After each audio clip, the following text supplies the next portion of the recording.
Good morning. Today on Spotlight, in Charles Anderson, President and CEO of the Detroit Urban League. From business and societal opportunities and challenges to honoring some of our local heroes. He'll update us. And later on this program, 7 Action News investigator Ross Jones takes us deep inside the Detroit Police Department. Are they really living up to the term, the Motor City's finest? It's Sunday, March the 17th, St. Patrick's Day, 2019, and this is Spotlight.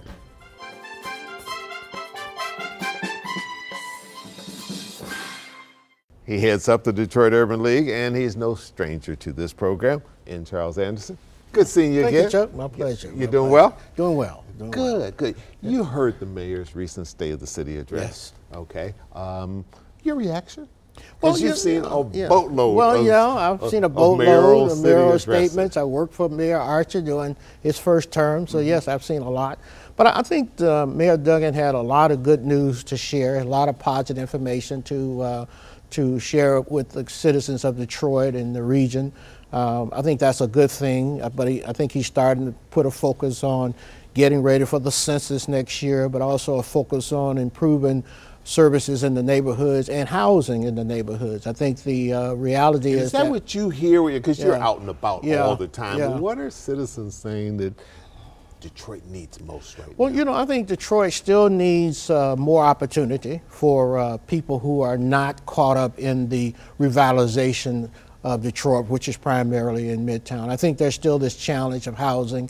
There are people who sustain buildings and apartments in the Midtown area for years, and now that the growth is happening, the real change is coming into place, there still needs to be some opportunity for people to live and move into affordable housing. So I think the mayor's focus on ensuring that 20% of the properties have affordable housing within it is important. There's still a little caveat about that, is how do you measure what is affordable housing, and in some respects it's still a little higher than people can afford. But I think it's important because the growth in Midtown, for example, I think is important to Detroit because it's bringing in taxpayers. Right. And what Detroit needs more than anything are people who pay taxes and who contribute to the economy of Detroit. But at the same time, you have to make sure that you don't leave out the people who have kept Detroit for all of these years. Right, That's right. important. And and the mayor knows, and he talked about it, that's sort of a delicate balancing act between moving Detroit forward, increasing development, bringing new opportunities, but he was very strong on saying, we don't want to ever forget about the people that were here when no one wanted to be in the city, or when times were really difficult, that I want them to have the jobs first. I want them to be a part of this entire renaissance. Yes. Well, that's important. I think that's important. I think in order to have the jobs, we have to make sure our educational system is intact and that we are training people for the opportunities that are out there, making sure that they get that opportunity. And not every kid is going to go to college. We need to have a message that some children will go to college, some will go into the trades, and we need to make it okay to go into the trades, particularly when a plumber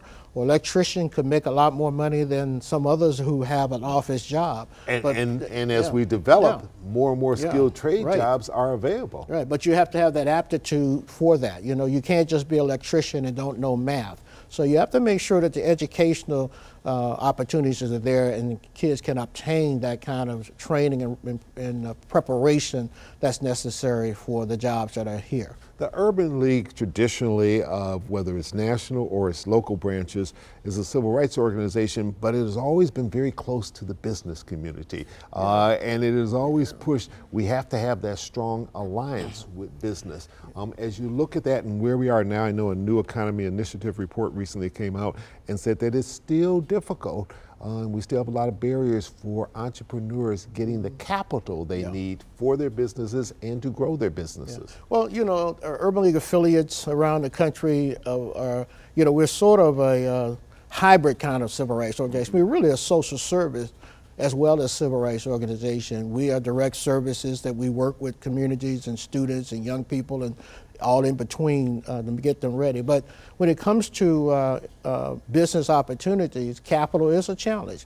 You know, if you're not having an opportunity to save money, not everyone has a rich family member who can give you a couple of $1 million to get you started. Yeah. And that's, so, you know, people are you know, hawking their homes and cars and everything else just to build that capital, and then they need to be able to sustain themselves, because working capital is important. It's one thing to have enough money to open up the grocery store or the restaurant, but you need to be able to manage your cash flow so that you can pay bills until you really start making the money. So that's always a challenge to small businesses, and the organizations that are out there working with small businesses and those groups that are New Economy Initiative that's putting money out there to help people get started is important. But we have to also advocate to folk who want to go into business that it's important to save money yourself so that you'll be in a position to help sustain and support your development and your growth. I always suggest to folk, if you want to go into,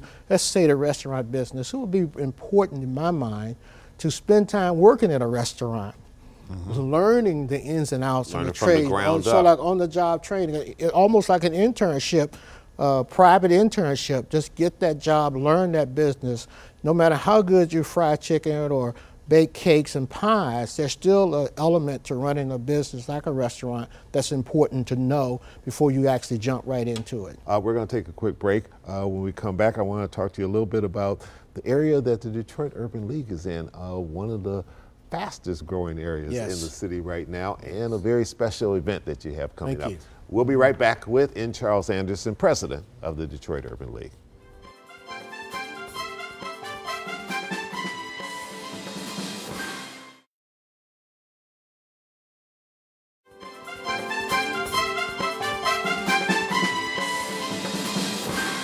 The building that you're in, headquarters, sits smack dab in Brush Park. You know, Brush Park 10 years ago is a lot different than what it is now in that whole area right off of Woodward Avenue, between Mack and all of that.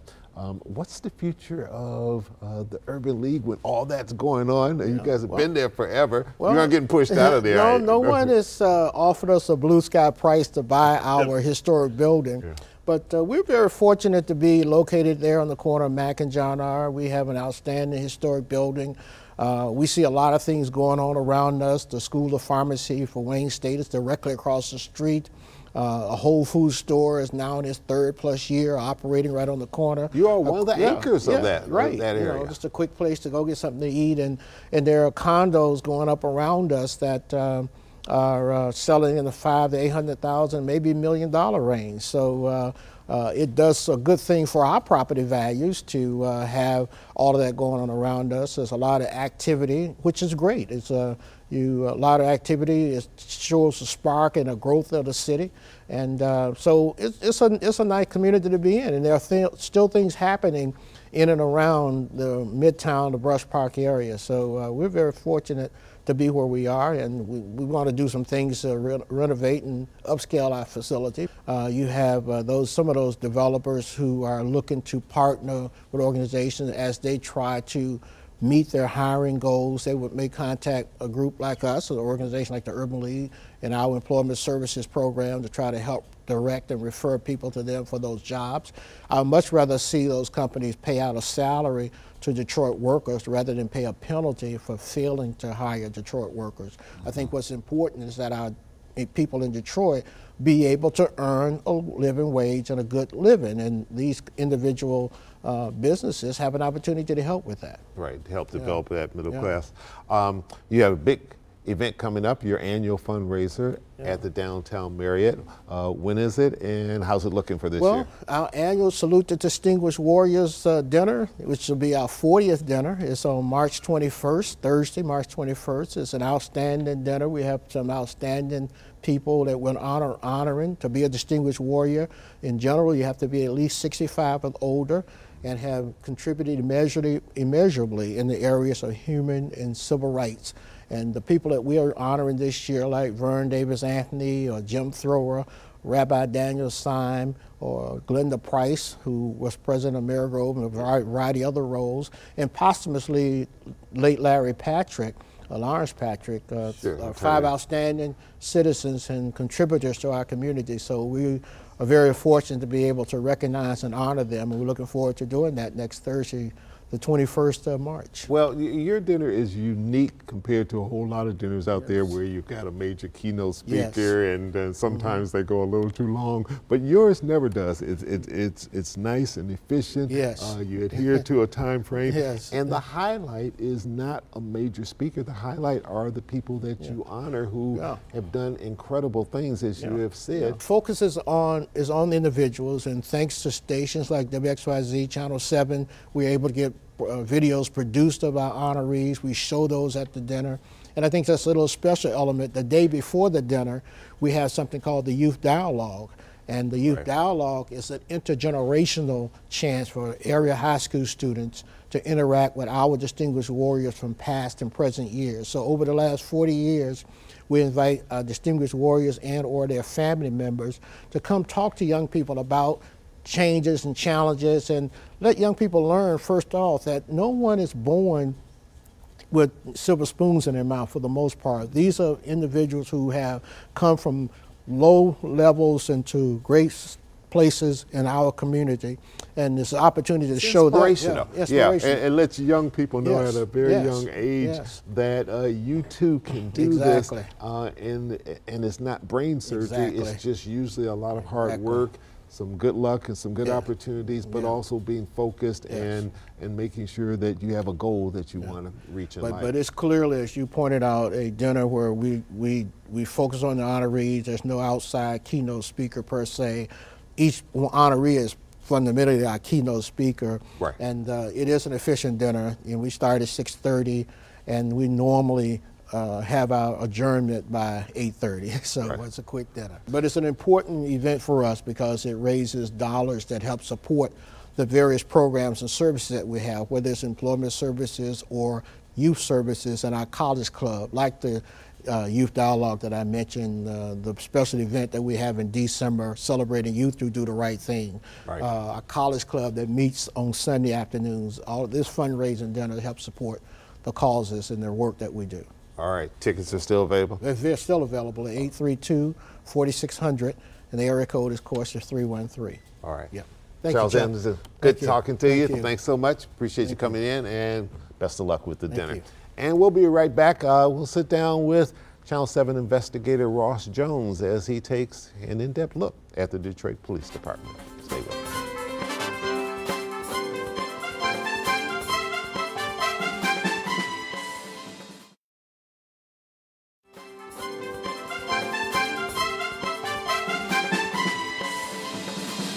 And welcome back to Spotlight. Ross Jones, Channel 7 investigator, joining me now on the show, and good having you back. Good morning, thanks for having me.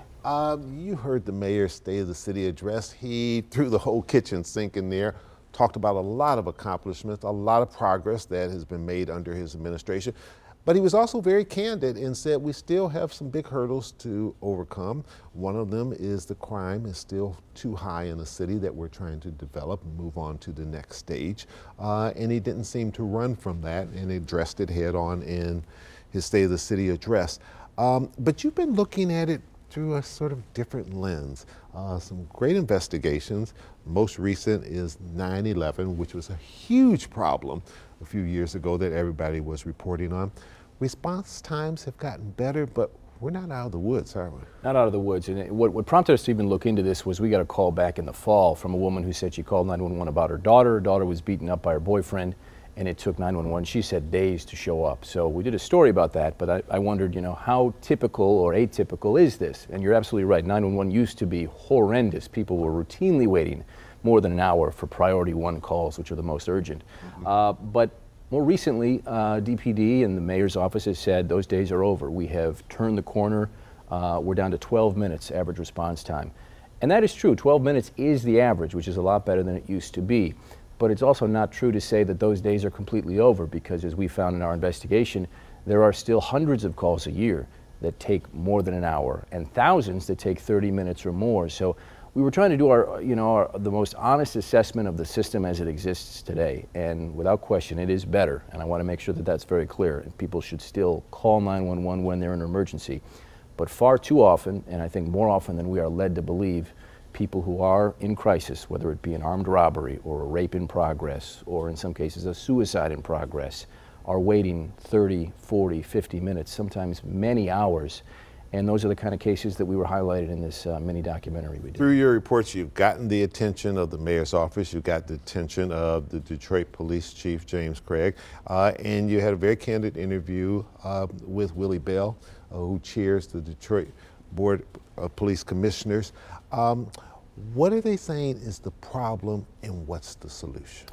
Well, I think everybody agrees that the biggest problem is the fact that we still don't have enough officers. And in fact, and this surprised me, we have about 250 fewer officers today on the streets than we did in 2012. And I think most people would think that might be reversed because things are better now. And we've always heard Craig talking about recruiting, and we got to get more officers. And we've seen these ceremonies once or twice a year in which they're showing the new police officers. And he's right, they are recruiting more, they are bringing in more officers, but just as they're bringing them in the door, cops are going out the door. They're either retiring, they might be going to other departments. That's the most common thing because other departments pay better.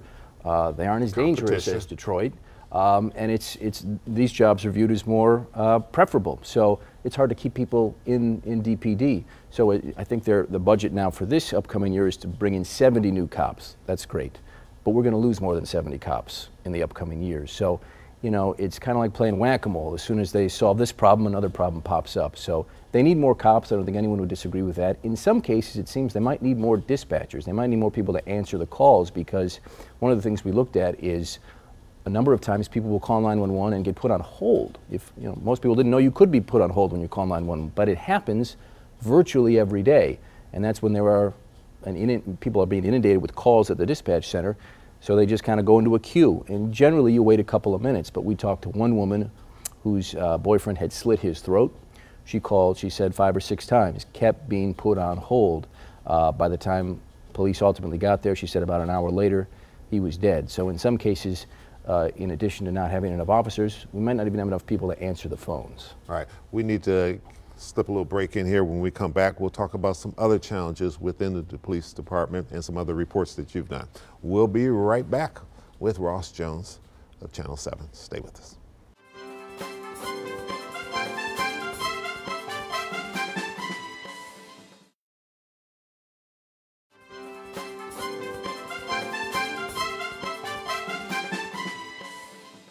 Ross, PR-wise, these may not be the best days for the Detroit Police Department, which has a very popular chief. I mean, he probably is the person in the Duggan administration that is known as well as the mayor. Some might even say he's known better than the mayor. Mayor may not want to hear that, but he's certainly a well-known. He's out and about in the community all the time, and people have the impression, I think, that he's working very, very hard, which I'm sure he is, and that he's trying to represent Detroit's finest. We have an incident here where he just recently had to let 2 officers go because of racially insensitive Snapchats on their phone involving African-American women during African-American History Month. I mean, you can't buy that type of horrible PR. Yeah, no, and there's been not a shortage of it. And our Simon Chiquette was the one who broke that story a few months ago, and it kind of went, I think, international. You're right, it was a very ugly video that was posted. These officers making some very racially insensitive, disparaging comments about an African-American woman who was walking home in the cold weather. And that immediately outraged people, and it also outraged them because they weren't initially fired. They did an investigation, which I think a lot of people says they should have done, just to make sure they had the I's dotted and T's crossed. Ultimately fired both of those guys, but yes, I mean, that was a big problem in a string of big problems. We did a story recently about the fact that 64 officers over the last few years have been charged criminally. Just Detroit police officers. You compare that to other cities, Atlanta, Philadelphia. Well, I was looking at your numbers. We had 64. Dallas and San Antonio had 17. Atlanta had 33. Those are all big cities. Mm-hmm. Dallas is certainly bigger than we are. San Antonio is bigger than we are now in terms of sheer population. Only one that had more was Baltimore with 76, and they're under federal oversight, which we used to be under. We're not under now, so you would think that we wouldn't even be close. You would think, and even in the week since then, the number has gone up. At least a couple more have been charged since then. So, I mean, we sat down with the chief. Did you say Philly is close? Philadelphia has, I think, in the 20s, and they've got, I think, about 4,000 officers on the streets. So they have a much larger department than us, and about less than half the number that were charged. So we are definitely an outlier. When you interviewed Chief Craig, he acknowledged that it's a problem. He acknowledged that this is something that they don't tolerate. But he also mentioned the fact that part of this may be because of the trauma and the stress that the officers are experiencing here compared to other cities that he's been on the force in. Well, he was in Los Angeles, he was in Cincinnati, certainly Los Angeles. A lot of people, a lot of stress. Is that a good reason for this? And how much should the top be responsible for this type of culture? Being a cop is a traumatic job no matter where you are, and I'm sure it's a lot more traumatic in Detroit. I don't think that explains even a fraction of these, though. I think there are certainly some cases where officers may have abused drugs or alcohol as a result of some trauma, but most of these cases, I don't think you can draw that line. So, I mean, the question is, do we just have that many bad apples that need to be rooted out in the department? I mean, because that's kind of what it looks like. The chief's position is, I've changed the culture here. When I got here several years ago, we didn't used to report on bad cops. They didn't turn themselves in, or people weren't turning in their colleagues. Now the culture has changed where cops feel empowered to do that. And I think that's true in a number of these cases. I think cops are reporting on other bad cops. And he's also cited the fact that his department, when he hears about these things, is that they're the first to go to the prosecutor's office and say, do a thorough investigation and let the axe fall if it's warranted.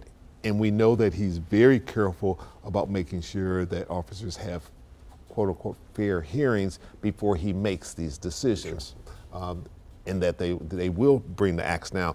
But I guess someone's probably looking from the outside and say, but is this sort of a thing where if you get caught, the axe is going to fall, but there's sort of a wink, wink, nod, nod, knowing that some of these things are going on, you just better not get caught, but if you get caught, you're going to be in big trouble? That's a good question. That's a very good question. I mean, he has been very upfront every time these things have come out, and there have been a lot that have come out lately. So I can't say that he's been trying to minimize the problem or shirk away from it, but he certainly is putting the most positive spin on it that I think it's fair to be skeptical of, which is, hey, we report bad cops better than other departments. That could be true, but it's also fair to ask, do we just have a lot more than other departments? Right, all right. Ross Jones, thanks so much for coming in, sharing your insight in these investigations and your years of experience covering the police department and all sorts of other big stories out here in our town. All right. Thank you, sir. Good seeing you. Good to see you. And we want to thank you at home for joining us. I'm Chuck Stokes. We'll be back next week with more newsmakers in the spotlight. We hope you have a great week.